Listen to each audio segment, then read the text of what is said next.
You'll never win an argument with a I'm always narcissist. right. Have you ever entered an argument believing that if you stayed calm and explained yourself clearly, everything would finally make sense to them? You thought facts would matter and honesty would lead to understanding.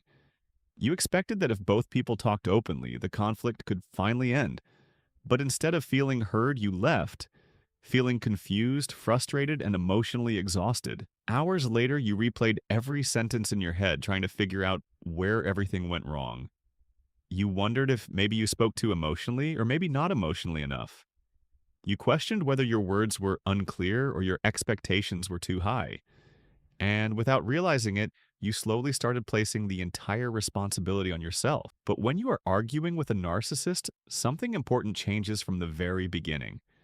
The conversation may look normal on the surface, but the purpose behind it is often completely different. You are trying to solve a problem while they are trying to protect an image. You want understanding, but they want control over how they appear. You want truth while they want emotional advantage. And that difference changes the entire experience. One of the most painful things to realize is that a narcissist often does not see arguments the way most people do. For many people, an argument is uncomfortable but necessary because it can create clarity and growth. For a narcissist, disagreement may feel like a personal attack against their identity. Instead of hearing your concern, they may hear criticism. Instead of hearing your feelings, they may hear rejection. Instead of hearing your perspective, they may only hear something that threatens their self-image. That is why normal communication techniques often stop working. You think explaining more will help, but it rarely does. You think giving examples will finally make things clear, but somehow nothing changes. You expect accountability, but the discussion keeps moving somewhere else. You mention something that hurt you, and suddenly the topic becomes your mistakes. You explain how their behavior affected you, and suddenly they question your memory.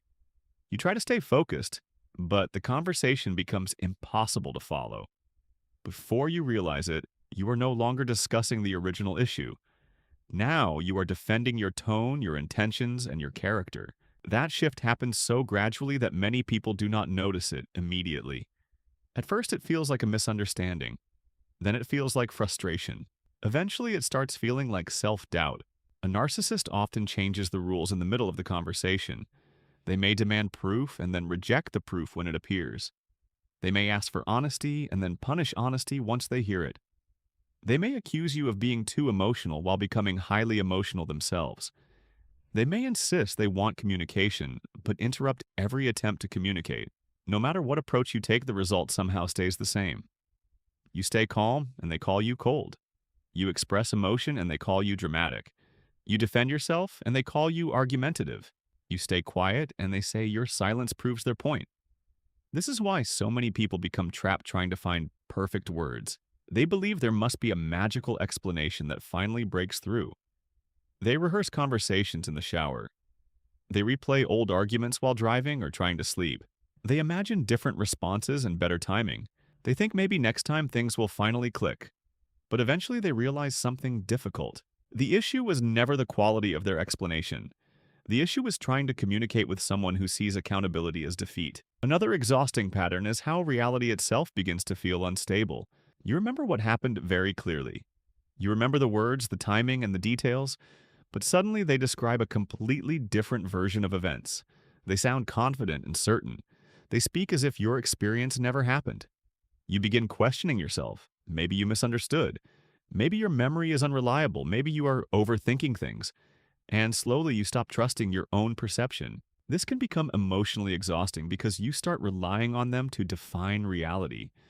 You start asking yourself whether your feelings are valid instead of simply feeling them. You start collecting evidence because your own memory no longer feels enough. You save messages and take screenshots. You mentally record conversations. You prepare examples and explanations. But even after all of that, the conversation rarely changes. Because evidence only works when someone is open to seeing it.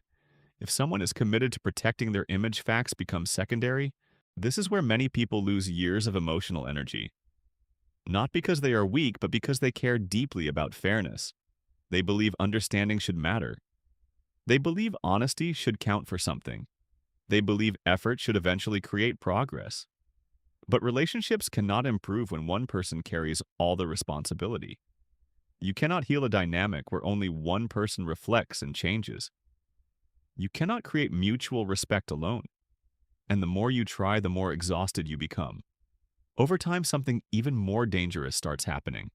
You stop asking what is true. You start asking what will prevent conflict.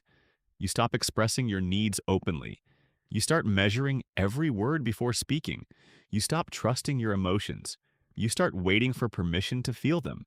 You stop protecting your peace. You start protecting their reactions. That is when arguments stop being arguments.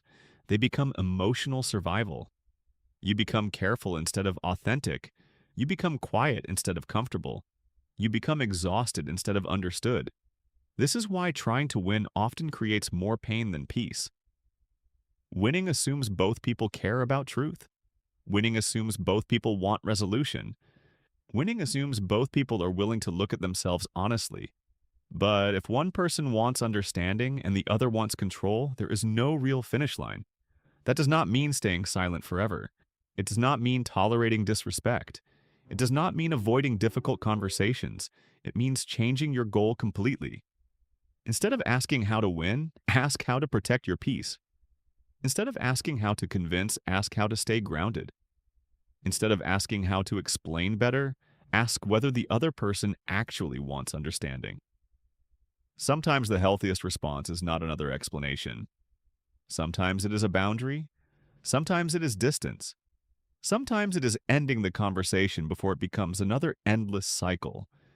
Because not every argument deserves your energy. Not every misunderstanding needs a courtroom defense. Not every accusation deserves your attention. And not every relationship deserves unlimited access to your emotions. One day something surprising happens. You stop chasing agreement. You stop trying to prove your reality. You stop carrying conversations alone. You stop feeling responsible for changing someone who refuses to change. And suddenly your mind feels quieter. You feel less anxious before speaking. You feel more connected to yourself. You remember that your value was never supposed to depend on convincing someone to treat you fairly. You realize that being misunderstood is painful, but abandoning yourself is worse. And you understand something that changes everything. You were never failing to win the argument. You were trying to win a game that was never designed for understanding. The real victory is not proving your point. The real victory is protecting your clarity. The real victory is keeping your self-respect. The real victory is realizing that peace is more valuable than endless explanation. And sometimes the strongest thing you can do is quietly stop fighting battles that only leave you empty.